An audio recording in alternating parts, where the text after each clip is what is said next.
Is RV travel worth it? Today, Charlie, Grace, and I are doing part two, answering questions that you guys have been asking. Some of the biggest questions, we are going to try to get to all of them. So if you missed part one, go back and listen to part one. We talked about choosing the vehicles, making a plan for the kinds of travel you want to do.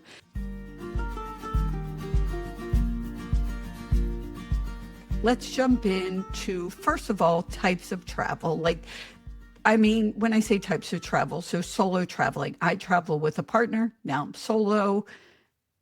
You're a solo traveler? This is Question big mark. news. She's like, she wants the inside scoop. Ooh, Yeah. I've been a solo traveler for a long time, and I love it. And it's something I'll probably always do. However, big however, dun da da, I now have a partner, which is pretty cool, and he's really awesome, and it's really fun. And the joke was, for the past I don't know how long, we've been two vans. You know, just because you travel with someone doesn't mean you have to be in the same rig. You could have two different rigs and go out there and do things. So it's been a lot of fun, but now I have that experience. So I can't wait to talk about that experience. So I have both sides of the coin, and a little envious of all my friends out there with partners who are like, oh, they always do this or they always empty the black tank. I'm like, I've been doing it all. Right. So, and I'm just the opposite. And I want to welcome Charlie Grace back to the show. Grace of Charlie Grace Adventures. You can find her on all social media platforms. It'll all be listed in the show notes. She is experienced. Again, go back and listen to part one to find out all about her. So let's talk about that. I went from being with a partner to being solo.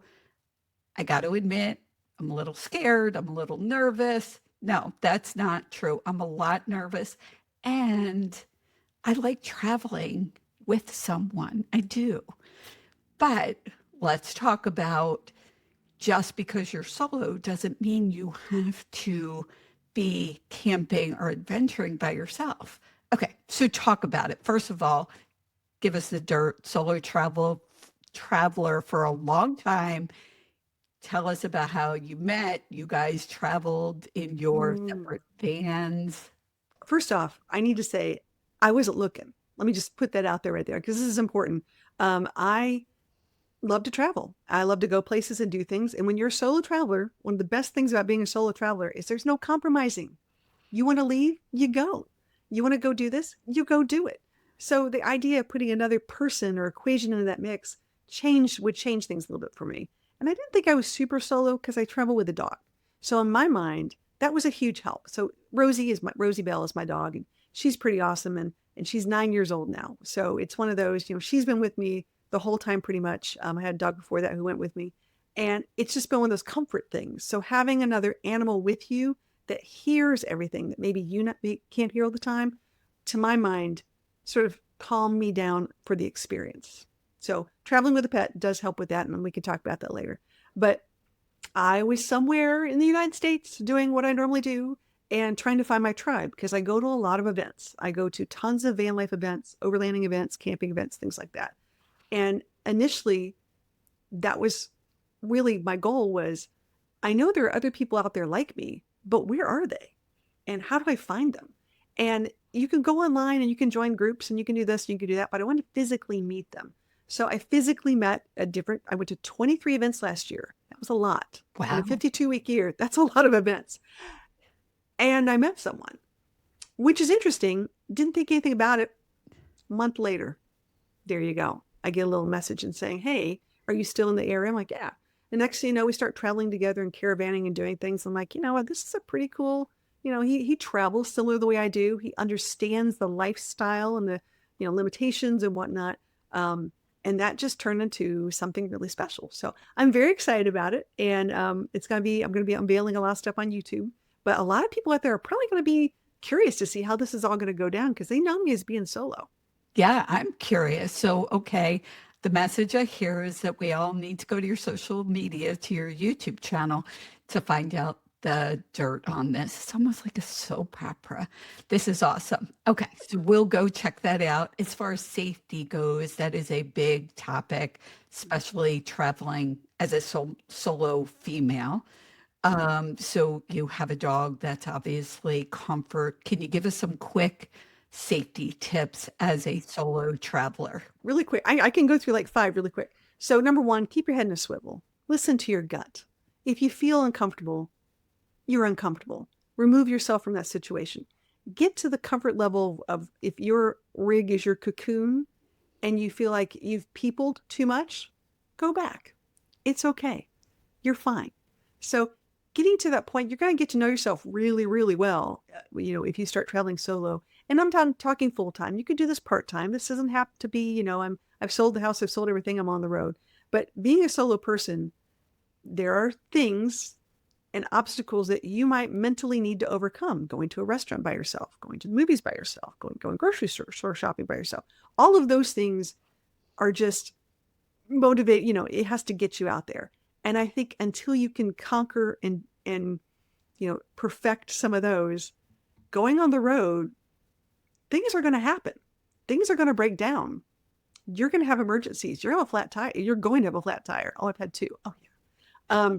You're going to need to look at things to take with you to be safe that are legal, more importantly, and maybe taking a self-defense class is on your list of things to do to give yourself the confidence to do that. These are worst case scenario things. And I'm not one of those worry warts who are going to tell you that you need to go get a pew pew. That's not what this is about. It's about getting yourself as confident and comfortable so that you can travel without, any kind of things. But a couple tips really quick. Go on the tips. Number one, when you go to a fuel station, most things happen these days at fuel stations. Just letting you know. This is important to know. I'm a big fan of going to Walmart, or Amazon, get yourself a box of non-latex gloves. And every time you pump your fuel, make sure you have one on. Yes, it's sanitary for all my germophobic people. They love this anyways. However, putting that glove on to get your fuel, right now there's a whole thing going on with people lacing and putting chemicals on those fuel pumps. So they're not trying to, take you away. It could be they just want to rob you. It could be a lot of different things. But the point is, be safe. Be aware of that. If there are things on your rig when you come out from the grocery store, you've seen your windshield wipers up or you've got a zip tie in your door, anything like that, someone has spotted you and someone has tagged you. So be aware. If you can get in your rig and go. Maybe drive straight to the police station instead of trying to worry about what's going on. Once again, stop second guessing yourself to say that everything's okay when it may not be. Last but not least, you might go places where people want to hug you. Now, we're going back to the drugging. I know it sounds weird, but this is a real thing. I'm making faces for those people who are listening. You'd be surprised. People want to pray for you and hug you and whatnot, who seem really friendly. And you want to think the best in everybody. You really do, because I'm one of those people too. And I'm like, oh yeah, sure, not a problem. And they can also put a chemical on you that can make you get sleepy again within 10 to 15 minutes, and they know. So sometimes the best intentions, I get it. And if you are a person like me who really wants to help those in need, who are homeless or you see them on the road, go get some gift cards. Go make some homeless bags. Make some socks and deodorant, maybe a snack of water to hand out to people. That will save a lot of trouble, especially on the road, because you will see it. Yes. And these are really good tips. And the biggest thing, I think, the most important, I'm going to say, is trusting your gut. If you're the kind of person that is always worried about everything, traveling slow may not be for you. But if you're the kind of person that, goes out, but that once in a while you get that gut feeling, trust it. Okay, let's go on to happier topics. This is good. This is so important. It is a hot topic, like people are really asking those questions. Obviously, safety is a big issue. The next thing I want to talk about is community. In part one, we talked about the event that is going to take place, and I just want to reiterate, it is an event that is going to take place at Circle CG Campground in Massachusetts, August 24th to the 31st. You could go for a couple of days. You could go for the whole week. There is a special that Happy Grounds is giving for your group. It's called Adventure Crew. So if there's any spots left by the time this recording comes out, I am not sure if there are any spots left, but hopefully people could join us. So let's talk about community, because a lot of times people feel like, well, if I'm on the road alone, it gets lonely. And when I was traveling full time, people would say, well, won't you be lonely? Won't you miss friends? That kind of thing. So now traveling solo, community and loneliness, let's talk about it. I think the first year I started doing this, I was really, really searching for my tribe. And I was really lonely. I was like, I know there's people out there. I've watched YouTube. I've seen these things. How are they all getting together? What's the inside story? How can I get on the group chat? What is it that I got to do? And I realized the way to do it was, for me, was to go to different events and find people and meet people. I tried joining an RV club. And I realized I tried a couple of them and it just didn't mesh well. Maybe they weren't my right tribe or personality or whatever it was, or stage of life. Even that's important too. So, maybe there's one that's completely retired and ones that are still working, things like that. So I found community going to events and then also talking to other people and finding out what they needed. I got talked into creating a community called the Adventure Crew because there's a need. There's a real need. And my Adventure Crew is not just solos, it's solos and couples and families and lots of people who have lots of different kinds of rigs who want to get together. They want to create memories. Some are learning how to camp. Some are learning how to RV for the first time. So it's a wide variety of expertise. And a lot of people who are in this really just enjoy meeting other people and sharing what they've done, modifications and things to the rigs. And because we call it the Adventure Crew, there are some really cool adventure rigs that come out to these. I think community is so incredibly important. And I will admit, for me, well, people always comment, same for you, I think, like how outgoing you have a podcast, YouTube channel, all of that, you're at the events. But there are times that I need to just go in my RV and be alone. And that is not the same as feeling lonely. So people should understand that that's okay. Whatever level, I know at your event, I know at other events I've been to, you like do what works. You don't have to go to every meal or everything, every activity that's listed. Do as much as you want. And I love that idea of finding the community, the tribe that's right for you. It's not all perfect for everybody. And I think there were times I tried to fit into a community because it was there and it was available, but sometimes it just isn't the right fit. So, like we're both suggesting, find that community that's right for you or a number of different communities. So, I really love that idea. I think that's very important for people to look at. What kinds of things are they looking for? What kinds of activities? What do they want to do? You don't have to do all of it. That brings up another point of RV travel. So, however you're traveling, whether you're camping, whatever it is, for me, I think it was important to realize that I didn't have to do it all and see it all. What kinds of suggestions for that person heading out? They're just starting on their journey in this world of RVing. What kind of suggestions do you have? Well, number one, the first day you go out, do not drive 500 miles. Good. Well, That's my first suggestion, which sounds weird. But I think I did that. The first day I picked up my RV, I drove like a significant amount. I didn't do a shakedown trip. I just drove it to where I had to go, just blindly thinking everything was perfect. So my first suggestion is find some place within an hour radius of where you live. Take a weekend, learn all about your RV, turn everything on, turn everything off if you have questions. Actually, let me take a step before that. When you buy your RV, new or used, it doesn't matter. My biggest suggestion is on your phone, videotape the walkthrough they give you. wow, You're going to forget it. good idea. You're going to forget. You're going to forget how to turn on the water. You're going to forget where this hose goes. You're going to forget something about that. And not everything's on YouTube. You think it is, but it's not. So, because when you do your shakedown trip, you're going to go, oh, where was that again? But I remember, Jan saying it was, whatever it is. So that's really cool. So do your shakedown trip. After you do your shakedown trip, then start planning. Then start seeing, I like the way it drove. I think I could drive, 2 hours in this. Give yourself like little incremental steps, baby steps along the way before you take it from here to the Grand Canyon. I think the biggest thing I learned is that I didn't need to do it all. It didn't need to happen all at one time. Now, for me, being full time, I knew I had to kind of slow down and not be in constant vacation mode. Like, some people, I think when I was in vacation mode, it was, I've got to do everything, see everything possible. I might never come back. And that was a big mindset shift of, enjoying the journey. So, Mhm. and this I think is a big thing. When my husband and I started out, the whole idea was we were going to visit every national park in the country.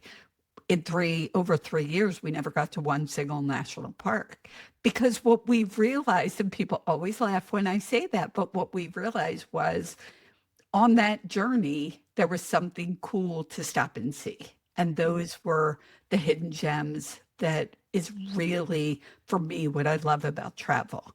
So, as we start sort of wrapping this up, what would be that big tip? For me, I learned that the hidden gems were so important, not the quote unquote touristy type things as much for me.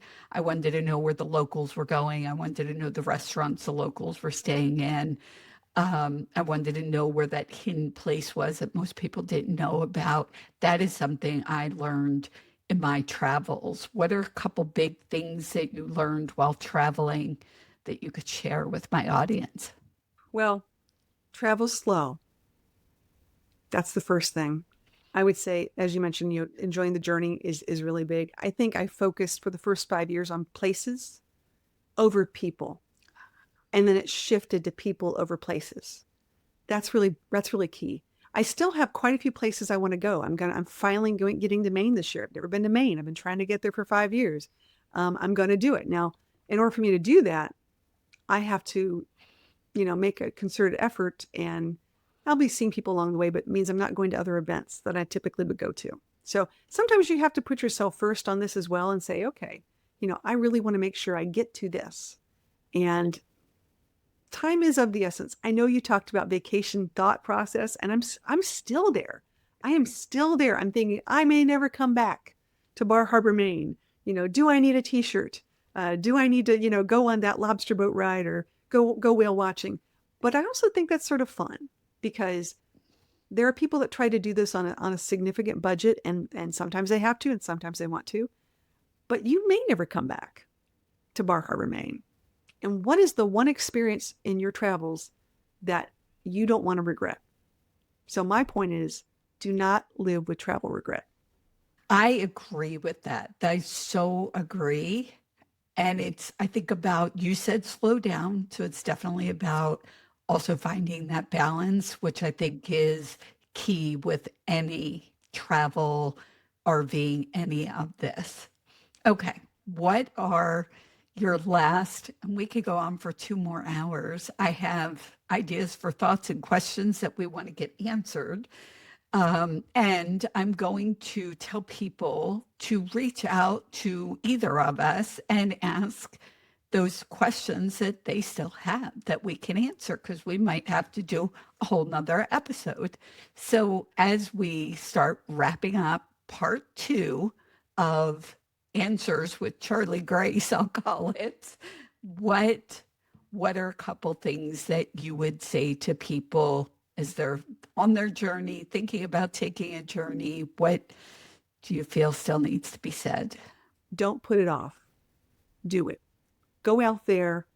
Start small. Whether you're traveling in your car, you're taking your first airplane trip, whether you're doing an RV, whatever it is, start. Because I think we put things off for too long. Things happen, life happens. And if you don't start, you'll miss out on some things. That is so perfect. I was actually talking to a friend earlier, and she and I were both talking about taking a vacation. She's taken trips to visit her kids, she's taken trips for, her husband's work. So we talked about, but what about a vacation like that? So all the travel I've done in the last couple of years have been because of quote unquote work. Now, I love what I do. I don't want anybody to think, oh, poor you. I love what I do, but I've not taken that vacation. And so when we were talking, she said, yeah, but I wish so and so would want to go, or I wish this. And, like you just said, just go do it. Don't wait for the perfect partner, the perfect thing, the perfect time, the perfect amount of money. Just do it. I love that. I think that's a great tip right there. And like you said, people could start small. Start with that small weekend trip. Be a tourist in your own town. Do all the things you haven't even seen. I'm always shocked when I go to small towns and they're like, "Oh, I've never been to that museum," or "I've never eaten at that, restaurant." Check it out. Absolutely. Well, thank you again, Charlie Grace, for part two of questions that just needed to be answered. And I'm sure there are a ton more. So I hope people reach out, Charlie Grace at Charlie Grace Adventures. All of her information will be in the show notes. People could certainly reach out to me on Facebook and Instagram. I also have YouTube, and that's all at Inspired Travels with Patti. We are looking forward to hearing your questions. Thank you so much, Charlie Grace, and I'm looking forward to seeing you in August. Looking forward to see you too. Thank you so much.